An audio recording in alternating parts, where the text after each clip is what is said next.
little bit more raw, a little bit more unadulterated. Luxury Beats.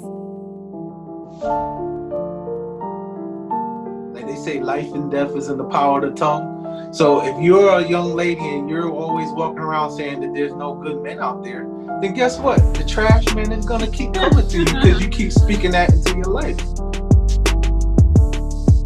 You know, everything that's going on with the coronavirus, The rap community and the hip hop community, as far as I'm concerned, for somebody to say you don't love God because you said, I mean, that's kind of like saying you're never gonna love God. I am not busted, by the way. I ain't say you was busted today. I said you was busted the other day when you went to go see Homeboy. Put this picture out here that you supposed to be a boss. First of all, Bianca, you a boss.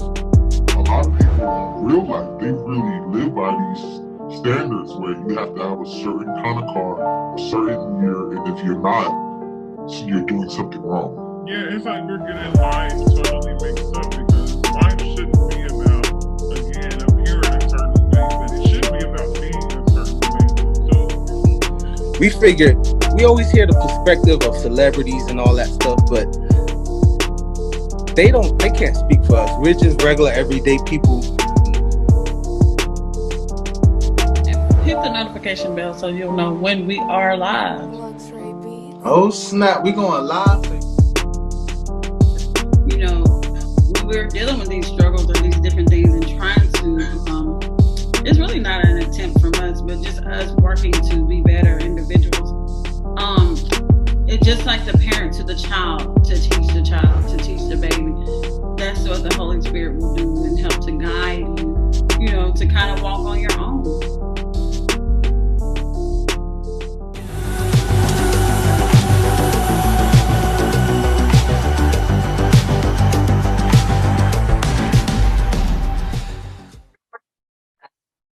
Hey everybody, and welcome back. This is Unadulterated You. I am Bianca, and this is my partner. What's going on, everybody? It's Teddy.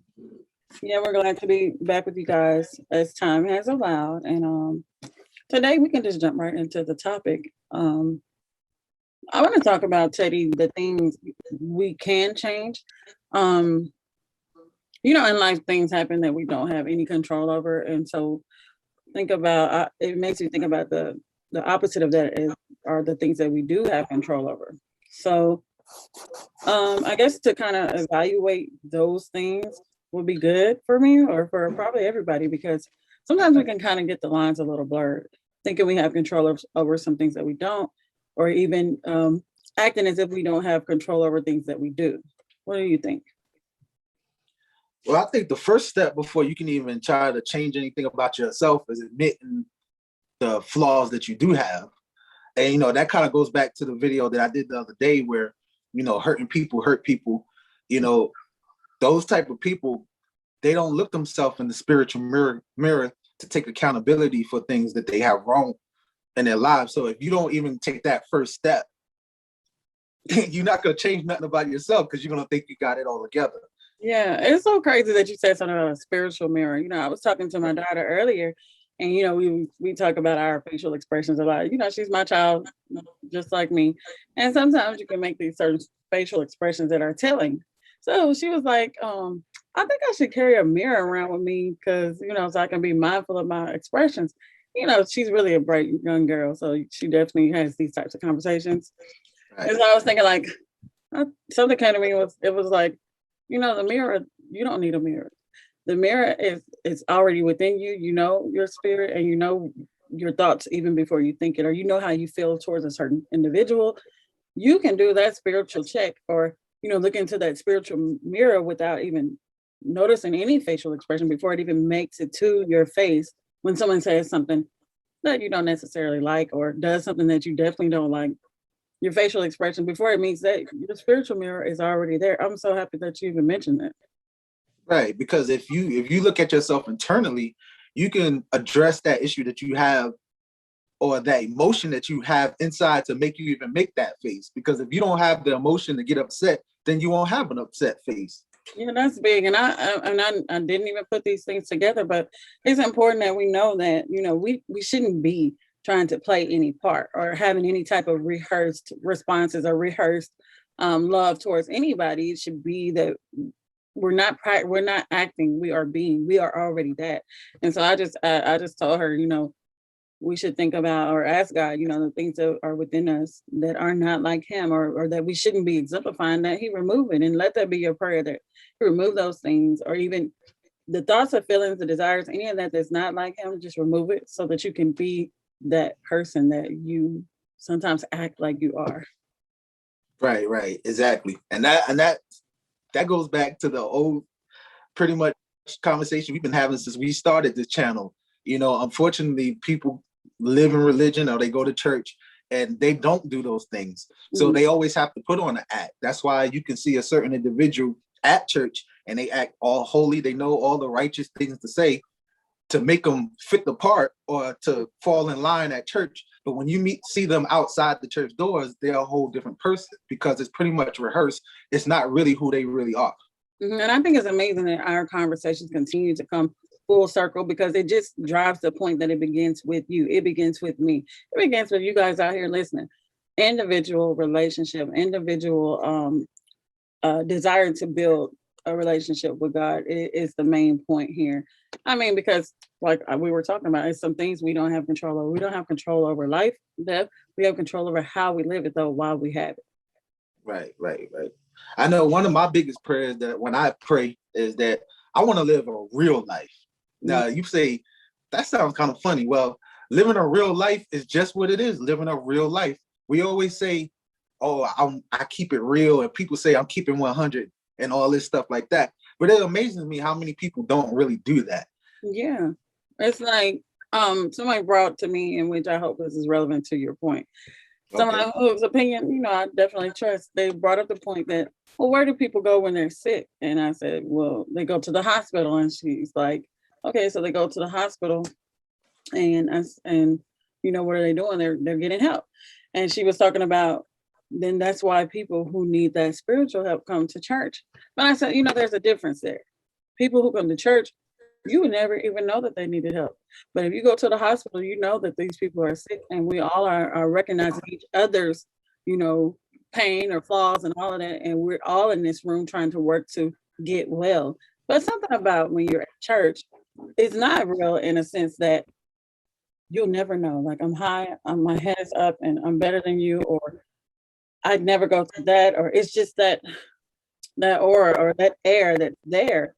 So it's the difference. Yes, the church could be a spiritual hospital, but it's the reality. That reality is not there, in my opinion, at this point, because everybody's kind of like on a comparison game, competitive game, all type of stuff like that. Not there to necessarily get well. They're there to come the same way. They keep coming. Nobody's, changing, in my opinion. I'm sorry.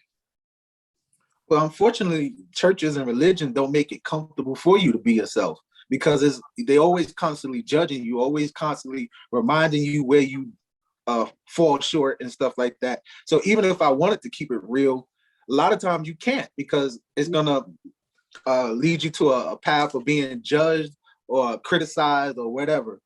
And it's like, and when you say churches, it's some churches, because we go to some, not every church, and they're super receptive and they're super helpful and all that stuff. And so it's some churches that I'm talking about and you're talking about. But what I do want to say is that even at the hospital, you have people there accommodating for your ailments, for your illness. They're trying to cater to those issues and being compassionate and loving towards one another. And you just don't always see that when it comes to all Christians, that we can be compassionate, loving, understanding, you know what I'm saying? And not judging, because we don't know what or how we would be in that person's situation. And so that's the hard part. It's like we all can kind of get ahead of ourselves and start feeling like I would have did this or I would have did that. I'm sorry, y'all, I might have to take it down. But we can talk that good game, but that's not always the case. And so we shouldn't be so quick to judge or so quick to speak or feel better than another individual. Right. But again, like you said, you only could do what you can control. So pretty much I have to choose to not let these people technical difficulties, but it's all good. But you got to choose not to let them people get to you, because at the end of the day, it's like, I come to get the word, I come to learn and all that stuff, and I'm not gonna let these people distract me, with the craziness or the foolishness. Yeah, that's big. That's big. And that was another point that actually she had made, is that you should already have that, but everybody doesn't have that. And we're meeting each other where we are at whatever level that is. And so that's why the compassion should always be, and the love should always go across the board, when you are dealing with other people. And just not even just at church, just in life, with situations, we really need to be better at being empathetic, compassionate, and loving towards one another, and helpful, instead of, like I said, that playing the part or being the part is two different things. Right, definitely. It's something hard to do, because sometimes it seems like, I would be double advocate, but it's like, sometimes it's not fair, because it's like, yeah, I can control myself. Like if I'm in the street and somebody flips me off, I can control myself and say, I'm going to be the bigger man. But sometimes you don't want to be the bigger man. Sometimes you want to flip them off back, or if you're in your car, speed up and cut them off back and all that. And, you can't do two wrongs with a right. We heard that saying a million times. But I'm just saying, a lot of times doing the right thing ain't fun at all. I don't know if you said a lot of times it's like, it's not fun. But it's so amazing how God strengthens you to do that, even when it's so tiring. It's so like annoying. It's so like, why do I have to do this? Because you remember I sent you that little I guess excerpt of some stuff that Ron Carpenter was saying last Sunday. I just happened to click on his thing. Happened to click on it, and he was talking about this upward calling and a downward pull. And so us as humans are being pulled apart, constantly pulled apart with the desire to do right and wrong. Right. But sometimes it's just more fun to be petty, though. You know what I'm saying? You be being petty out here? What? Give me an example of who don't be petty. Give me an example of how you be petty. That is like, just like I just said, being petty. If somebody flip you off and you say, "All right, I got you," you step on the gas, you hit that left lane, and you cut them off back. That's being petty. I know you don't do that though. No, I don't. Well, I drive a truck. My truck too slow, but that's what I want to do. Yeah, but it ain't the right thing to do. But you say it's fun, so you must do this sometime. I mean, revenge feels so good though. Yeah, you don't think so? I don't know. Like in the moment it does, but then us, we're always like, oh yeah, maybe I shouldn't have did this or that. Or we're always trying to come back and be like, well, somewhere in it. Really. I don't even like the revenge part, but it's like just a meet you where you are type of thing. Like, you're gonna give me that energy, I'm gonna give you that too. But we should try not to do that. I'm just saying. Yeah, we know it's not right, but it do feel good sometimes. Like, you can't lie. Yeah, you sleep better at night. I'll be sleeping fine, especially if I feel like they deserve it. I'm not. You know how me and you are. Like, I don't really go after nobody. Usually, when somebody comes at me or I do anything, I'm usually responding to something they did. Yeah, and I don't have any scriptures right here, but I always remember my aunt when she be like, even Jesus flipped over the table. So yeah, I get it. It's always funny when listen, man. Even Jesus flipped over the table. So yeah, it's a time for everything, actually. You know what I'm saying? And so, it's really sad though that sometimes you have to kind of put somebody in their place when you feel like they should already know right from wrong. And that goes back to the initial topic about, what you basically do have control over, and then the things that you don't. People have control over their mouths, over the way they act and treat people, and they choose to act and treat people a certain way and talk reckless all the time. That's what they do. This is what people do. Y'all know, even on YouTube, it's the worst. I mean, from my experience, most people, not all people, most people are just concerned about themselves. Mm-hmm. It's not necessarily that they want to do you dirty, but if doing you dirty is going to get me further to where I need to go, ain't nothing personal, but I'm about to step all over you. And that's how most people think. So what's your response there? My response to what they do? If that's done, like, okay, I'm about to step over you, what is your response to me when I'm like, okay, I'm just going to step over you. I'm going to do what's best for me. Well, I'm going to protect myself, of course. I'm not going to let people walk all over me. Mm-hmm. So Is it like you're angry, or you like you just gonna protect yourself? You're not mad. You just gonna do. Not all the time, but sometimes you're not gonna let somebody, especially let's say it's your family, you're protecting your family, or somebody's gonna do something to you financially, and you see what they're about to do. You got to protect yourself. Yeah. So It's like, I think you said you're not all the time. It's very upsetting to me. That's something I had to work through. it is Very upsetting, I mean, but I don't demonstrate that because, again, we were talking about the spiritual mirror. In my heart of hearts, is my motives are not, they're pure actually. So right. that is where God gives me strength to still do the right thing actually. But so Right. we have a lapse where it's like, whew, I'm about to go off.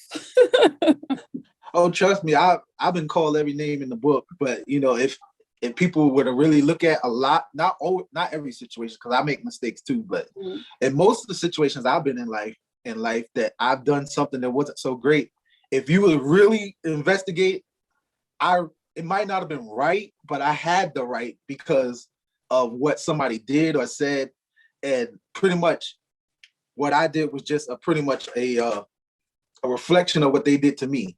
Yeah. So it was a direct response, and so yeah, definitely. right. That's the word I'm looking for, response. Yeah, definitely justifiable. So Right.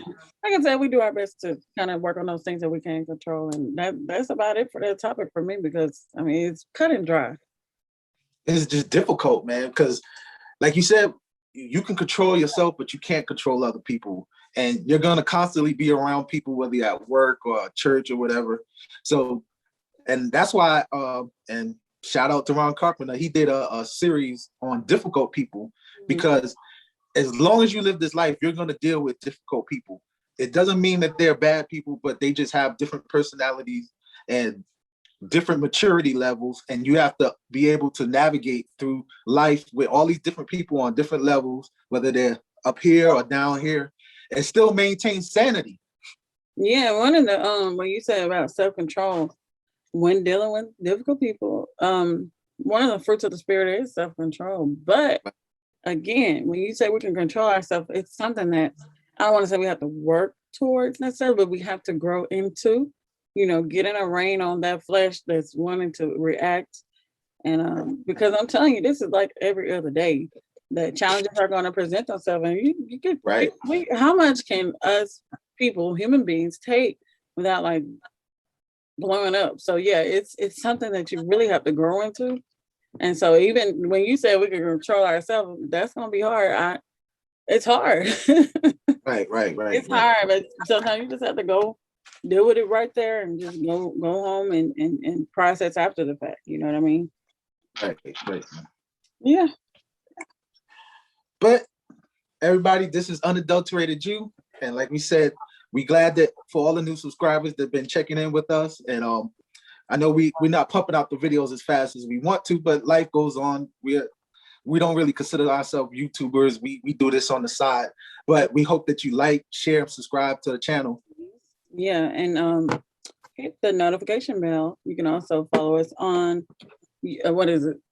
Instagram, Facebook, not so much. Facebook, definitely pretty much all platforms. Yeah, we're there, and we're listening. So feel free to comment and let us know what you think about this particular topic, or if you have another topic you'd like us to discuss, feel free to email us at unadulteratedU@gmail.com. We're looking forward to hearing from you. Until next time. Catch y'all later.